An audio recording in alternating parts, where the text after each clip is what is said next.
We all survived speech one. This is Dr. Dealey Wilhite. I wanted to send a brief video to you just talking a bit about the technology requirements and some strengths and weaknesses in the first speech. So let's talk about technology.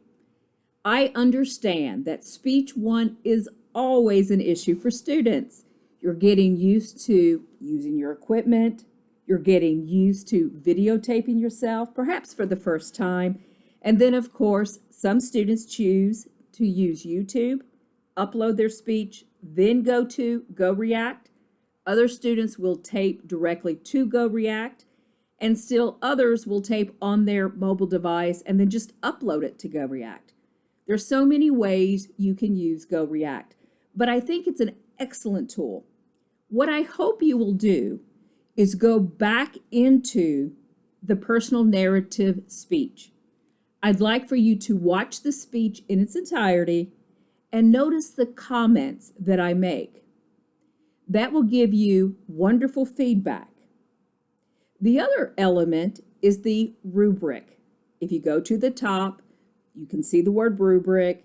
Go to the drop-down box to the right, and you will be able to see your rubric. So you will know the points that you earned and the points that you might need to work on, those areas. I also include at the bottom your strengths and specific things I want you to think about for the next speech. So make sure that you read the rubric and all of the comments with the rubric. If you had trouble uploading your speech, that's okay. I understand. It's speech one. There is a practice speech area. So go ahead and upload your speech and your outline. Remember, the speech and the outline are to be uploaded to GoReact.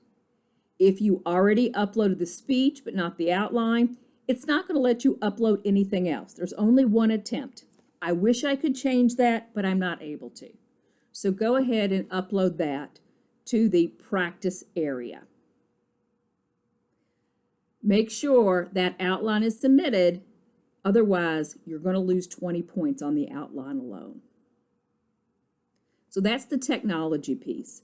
There's one other small detail.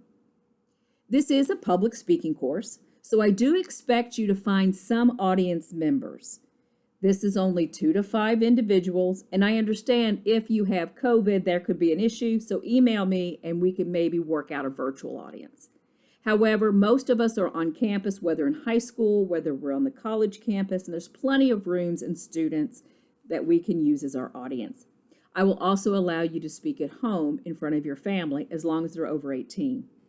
There was a small mention of this, and it became apparent to me that some students caught it and some students did not catch that there is an audience requirement. Don't worry if you didn't catch it, no points were deducted. But for the next speech, the informative and the persuasive speech, which is speech 3, I would like for you to have an audience. I want to talk a little bit about some strengths and some weaknesses.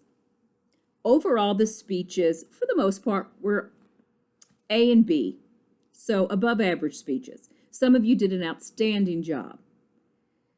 Overall, the outlines were pretty highly rated. I would say 18 to 20 points were awarded for most of the outlines. So all that work that you did on the edible insects and the roller coasters, rewriting that speech to fit the criteria, really did show.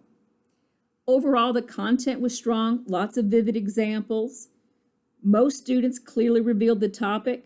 Make sure that your attention device is actually the first words that you say.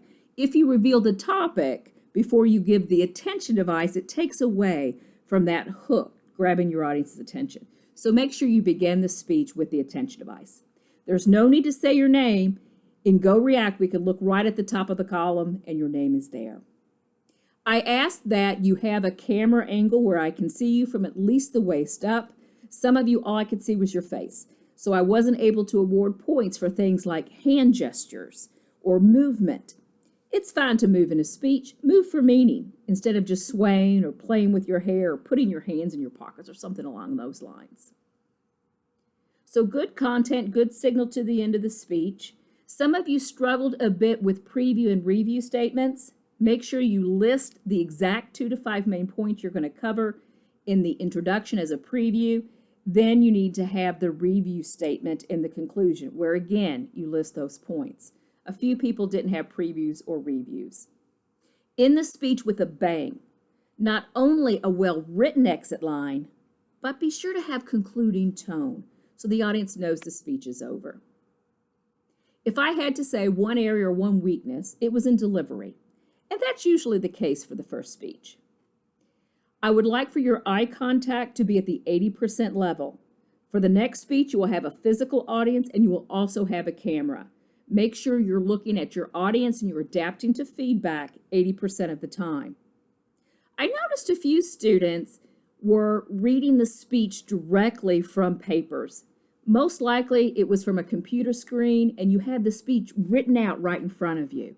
So your eyes would look something like this. That's not natural eye contact. Try to have natural eye contact with the audience. Be enthusiastic. A couple students did have a bit of the deer in the headlight look during the presentation. So let your personality come through. Make sure you have good vocal variety so that you're changing your volume, your rate, all of those things.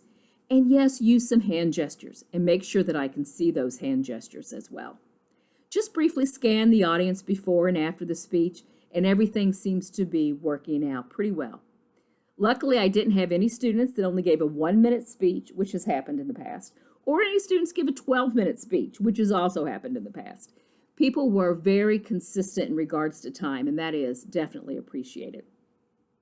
So I hope this gives you a little bit more information, a little bit more background on the speech. Feel free to email me if you have any questions, or you can even come in and schedule some time to meet with me electronically in my office hours. I'm not physically on campus, but I do have Blackboard Collaborative, so I can meet you via Blackboard Collaborative electronically. But again, overall, nice set of speeches. If you haven't completed all of the assignments, the speech and the outline, feel free to go ahead and turn those in. If you can get those to me by Friday, then I won't take off points for late work. I know that several students really were struggling with the technology and getting used to the process. The good news is everyone knows what to do now, so we don't have to worry about some of those glitches and hiccups that we might have experienced on Speech 1 for Speech 2 and 3. I look forward to watching Speech 2, and I hope you take some time to improve on those areas that I've given you as areas of opportunity, and you continue to build on your strengths. So, see you next time.